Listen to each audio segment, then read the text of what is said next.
ये 4 काम करने वाली स्त्री देती है पुरुष को धोखा, इन पर कभी विश्वास ना करें। श्रोताओं, पुराने समय की बात है। श्रोताओं, पुराने समय में एक परंपरा हुआ करती थी। बहुत से लोग अपने बेटा बेटियों का विवाह बचपन में ही कर दिया करते थे। जब वो जवान हो जाते थे तब उनकी विदा करते थे। ऐसे ही एक कहानी है। शहर प्रताप नगर में एक साहूकार रहता था। उसकी एक बेटी थी सुरेखा, जो बड़ी ही सुंदर थी। साहूकार ने उसका विवाह बचपन में ही कर दिया था। सोचा जब ये जवान हो जाएगी तो इसका गौना करके इसे ससुराल भेज देंगे। लड़की अपने पिता के घर पर खेल कूद कर बड़ी होने लगी। धीरे धीरे जब वह पूरी तरह से तरुण हो गई तो उम्र के उस प्रथम पड़ाव पर मन में भटकाव की स्थिति बनने लगी। माता पिता ने इस बात पर ध्यान नहीं दिया कि बेटी तरुण हो गई है, इसे इसकी ससुराल भेज दिया जाए। मित्रों, कई बार क्या होता है कि माँ बाप जब लापरवाह हो जाते हैं तो उनके बच्चे गलत मार्ग चुन लेते हैं, और एक बार जब वे गलत मार्ग पर निकल जाते हैं तो धीरे धीरे भय अवगुण उनकी आदत में शामिल हो जाता है। जैसे शराब पीना, बीड़ी पीना, चरस की आदत लगना, तंबाकू खाना। यह लत लगने पर उसे छोड़ना मुश्किल हो जाता है। यदि हम कुछ सावधानियां पहले से ही बरत लें तो हम उन अवगुणों का शिकार होने से बच सकते हैं।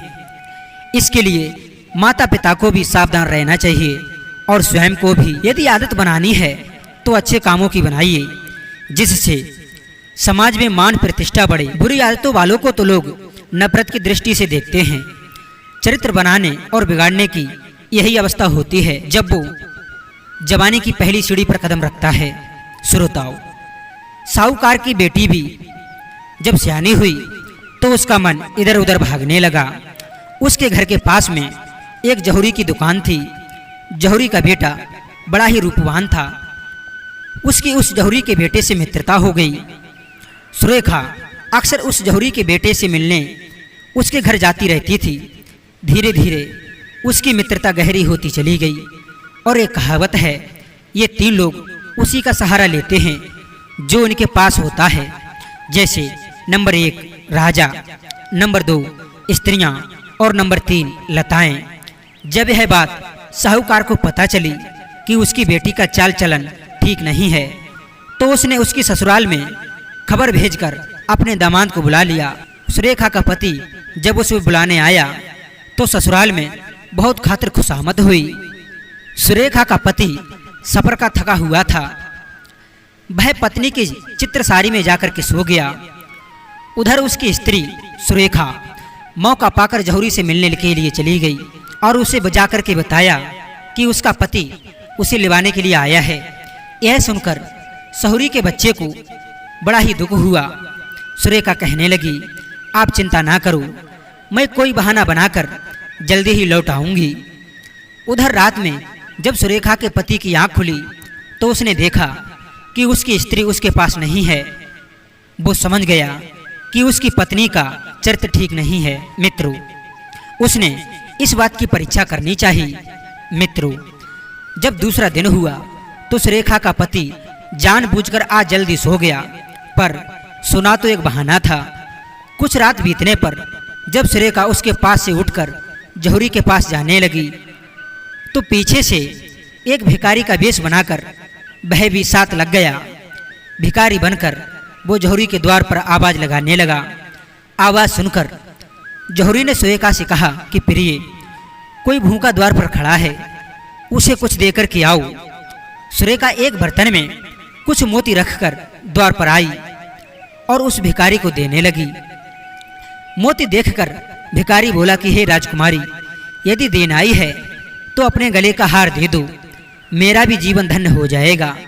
हार की बात सुनकर सुरेखा ने अपने गले से हार उतारकर उसे दे दिया और कहते भी हैं, कामी और लोभी और लालची और नशेबाज ये कभी दूर तक की नहीं सोचते। हार लेकर उसका पति आराम से घर आकर सो गया। सुबह उसने अपनी पत्नी की विदा कराई और अपने नगर को लौट आया। घर पहुंचकर उसने अपनी पत्नी से पूछा कि हे प्रिय, तुम्हारे पास सारे जेवरात हैं, सारे जेवर हैं, पर गले का हार दिखाई नहीं दे रहा है, क्या कहीं खो गया? हार की बात सुनकर पत्नी पहले तो शक पका गई, बाद में बहाना बनाती हुई बोली कि कुछ नहीं, वह हार कई जगह से टूट गया था, इसलिए मैंने उसे ठीक कराने के लिए माँ को दे दिया है। पति ने देखा कि उसकी स्त्री झूठ बोल रही है, तो उसने वही हार अपनी जेब से निकालकर उसे दिखाया और बोला, यह हार जौहरी के घर पर भिखारी को किसने दिया था। पत्नी को यह समझते देर नहीं लगी कि उस दिन भिखारी के रूप में उसका पति ही था और उससे हार मांग लाया था।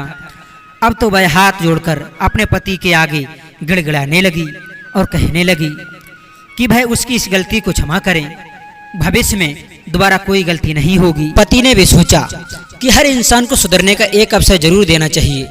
कहने लगा कि हे प्रिय, मैंने तुम्हारी गलती को वहीं क्षमा कर दिया था, यदि क्षमा ना करता तो मैं तुम्हारे लिए बुला करके नहीं लाता, पर तुम्हारी गलती को सामने लाना जरूरी था, इसलिए मैंने तुमसे हार वाली बात पूछी।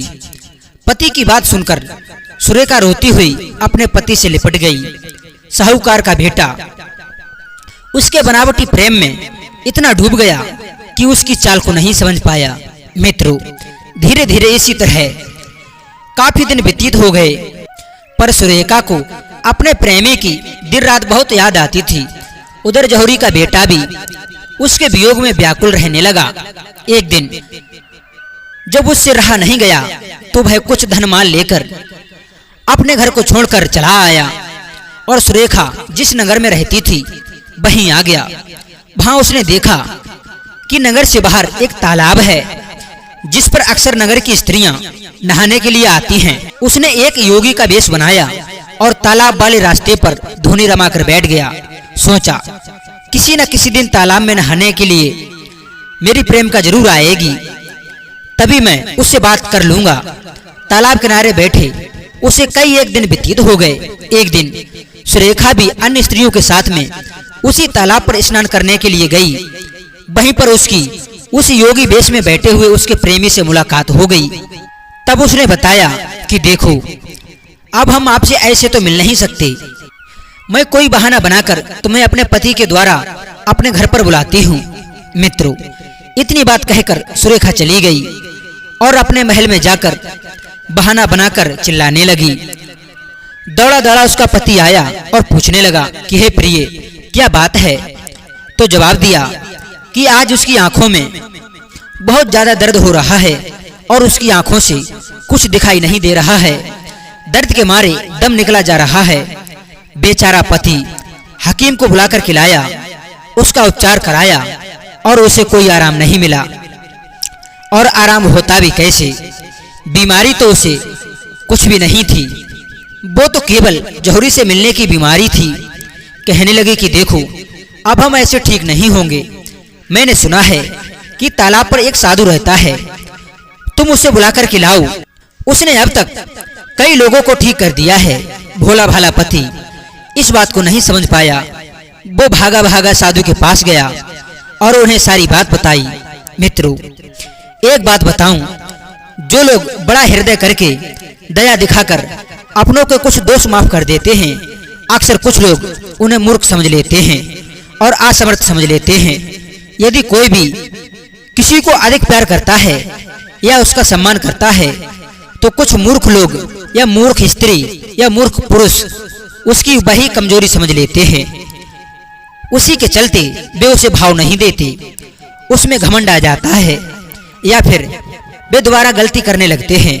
सुरेखा ने भी सोचा कि उसका पति उसकी सुंदरता पर मरता है, इसलिए और उसने मेरी गलतियों को ऐसे माफ कर दिया जैसे कि मैंने कुछ किया ही नहीं है। वो उसको मूर्ख समझ रही थी और उसे मूर्ख बनाने का प्रयास कर रही थी। कहते हैं, जो लोग धूर्त होते हैं वे मीठे बोलने वाले होते हैं, जो लोग दबी होते हैं वे विवेकी होते हैं। जैसे खारा पानी ठंडा होता है, उसी तरह व्यभिचारिणी स्त्री बनावटी लज्जा दिखाती है। उसने अपने पति को साधु के पास भेज दिया। उसने साधु के आगे हाथ जोड़कर कहा कि महाराज, मेरी स्त्री बीमार है और आप कृपा करके मेरे घर चलिए। उसके पति को गिड़गिड़ाते हुए देखकर साधु और भी ज्यादा रौब झाड़ने लगा। कहने लगा कि हे बालक, हम लोग दवा औषधि के बारे में भला क्या जाने। हम तो भिक्षा मांगकर अपना पेट भरते हैं और भगवान का भजन करते हैं। ढोंगी साधु के मुख से ऐसी बात सुनकर साहूकार और भी ज्यादा घबरा गया। वो उस योगी से कहने लगा कि हे महाराज, मैं आपके पांव पड़ता हूँ और आप मेरे घर चलो। कहने लगा कि महाराज, इनकार ना करो, पराया दुख दूर करना ही साधुओं का परम धर्म होता है। उसके बार बार कहने पर साधु उसके साथ चलने को तैयार हो गया और सुरेखा के पास पहुंचकर कुछ भभूति लेकर उसके शरीर पर लगाई तो उसने झूठ मूठ का आराम बता दिया। साधु ने कहा कि बच्चे, तुम बाजार जाकर के एक ताबीज बनवा लाओ, मैं उसमें अपनी सिद्धि की कुछ भभूति बांध देता हूँ, जिसकी वजह से आपकी परेशानी हमेशा हमेशा के लिए दूर हो जाएगी। मित्रों, पति ताबीज बनवाने के लिए बाजार चला गया। इसी बीच में सुरेखा और उसका वो नकली साधु यानी कि उसका वो प्रेमी वहां से दोनों फरार हो गए। जब उसका पति लौट करके आया तो उसने देखा कि वहां पर ना तो उसकी स्त्री है और ना ही वो साधु है। वह बेचारा पछताता हुआ वहीं पर रह गया। कहते हैं, जिन स्त्रियों का मन पराय पुरुषों में रमता है, वे अपने अच्छे खासे योग और सुंदर पति को त्याग कर देती हैं। सुरेखा जौहरी के बेटे के साथ में बहाकर एक शहर में रहने लगी। जो धन वह घर से लेकर के गए थे, वह धीरे धीरे कुछ ही दिनों में समाप्त हो गया। अब तो उनकी शौक की छोड़ो, खाने पीने का भी गुजारा बहुत मुश्किल से हो रहा था। मित्रों, अब तो जौहरी के बेटे ने सोचा कि ऐसे घर में पड़े रहने से काम नहीं चलेगा, इसलिए वह रोजाना मजदूरी करने के लिए जाने लगा। इधर भी जिस मकान में रहते थे, उसी के पीछे एक व्यापारी का मकान था। वह व्यापारी बड़ा ही सुंदर और नौजवान था। अब तो धीरे धीरे सुरेखा उस पर आसक्त होने लगी। कभी व्यापारी उसके घर आता था, कभी वह व्यापारी के घर पर जाती थी। इस प्रकार से उनकी दोस्ती गहरी होती चली गई। एक दिन उसने कहा कि देखो, इस तरह मिलना जुलना ठीक नहीं है।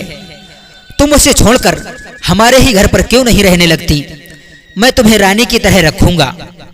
मित्रों, उस धनवान व्यक्ति की बात सुनकर सुरेखा ने भी सोचा कि बात तो ठीक है, इस भिखारी के पास में क्या रखा है जो मैं इसके साथ में रहूं। यही सोचकर वह उसी दिन से उस धनवान नौजवान के साथ रहने लगी। जब उस जौहरी के बेटे ने देखा कि ये तो मुझे छोड़कर दूसरे के साथ में रहने लगी है, तो उसने शहर के राजा के दरबार में न्याय की गुहार लगाई कि महाराज, मैं एक परदेशी हूँ और मेरी स्त्री को इस व्यक्ति ने मुझसे छीन लिया है। तब राजा ने उसकी स्त्री और उस व्यक्ति को अपने दरबार में बुलाया और पूछा, क्यों भाई, तुमने उसकी स्त्री क्यों ली है? तो वह धनवान व्यक्ति कुछ कह पाता उससे पहले ही सुरेखा कहने लगी कि महाराज, मेरी बात ध्यान से सुनो, मैं इसकी स्त्री नहीं हूँ, मैं एक साहूकार की पत्नी हूँ। इससे मेरी दोस्ती हो गई थी तो मैं इसके साथ में चली आई, लेकिन ये मुझे आकर मारने पीटने लगा, इसलिए मैंने इसे छोड़ दिया और मैं इस नौजवान के घर पे 2 रोटी का सुख देखकर इसके साथ में रहने लगी। बताओ, मेरा क्या कसूर है? राजा ने उन दोनों की जब बात सुनी तो उस जौहरी के बेटे से कहा कि ऐ मुसाफिर, तुम्हारा लड़ना झगड़ना ठीक नहीं है। जब ये स्त्री अपने ब्याहता पति की नहीं हुई तो तुम्हारी कैसे हो सकती है? जिसने अपने माँ बाप और अपने पति को ठुकरा दिया, तो तुम्हें ठुकराने में कौन सी बड़ी बात है? मेरी बात ध्यान से सुनो। जो स्त्री अपने पति और अपनी संतान को छोड़कर चली जाए, उस पर कभी विश्वास नहीं करना चाहिए, और जो उस पर विश्वास करता है वह पुरुष मूर्ख होता है। एक स्त्री के लिए दुनिया में सबसे ज्यादा यदि कोई प्रिय है तो वो उसकी संतान होती है, और यदि क्षण मात्र सुख के लिए अपनी संतान को त्याग कर दे तो उसके लिए दुनिया में कोई सगा नहीं हो सकता। मेरी दूसरी बात सुनो। मेरी दूसरी बात है, व्यभिचार में प्रवृत्त स्त्री और पुरुष लोक लालच की परवाह नहीं करते हैं, और ध्यान रखना, जिसके अंदर शर्म हया मिट जाती है वह किसी एक के होकर के नहीं रहते। और मेरी तीसरी बात है जिसकी आदत खराब हो जाती है वह अपनी आदत से मजबूर हो जाता है। यदि गलत कामों की आदत बन गई है तो फिर उसके दिमाग में गलत कार्य ही आएंगे और वह अपनी आदत के अनुसार स्त्री हो या पुरुष वो बदलता रहता है। चौथा है धन का लोभी। धन का लोभी स्त्री हो या पुरुष हो वह कभी एक जगह बंद कर नहीं रहता। उसे जहां अधिक धन दिखाई देता है वो वहीं चला जाता है। उसको अपना मानना मूर्खता है। राजा ने कहा कि ये मुसाफिर, तुमने भी तो किसी दूसरे की स्त्री को छीन लिया था, तुमसे किसी और ने छीन ली। जो कोई किसी और का घर उजाड़ता है उसका भी घर अपने आप उजड़ जाता है। ये यहाँ का नियम है। बुरे काम का परिणाम बुरा ही होता है। राजा की बात सुनकर जौहरी का बेटा अपने घर वापस चला गया। तो मित्रों, ये कहानी आपको कैसी लगी वो कमेंट सेक्शन के माध्यम से हमें जरूर बताना। हम आपको मिलते हैं एक नई ज्ञान चर्चा के साथ नेक्स्ट वीडियो में। आप सभी श्रोताओं को बहुत बहुत धन्यवाद। जय श्री कृष्ण, राधे राधे।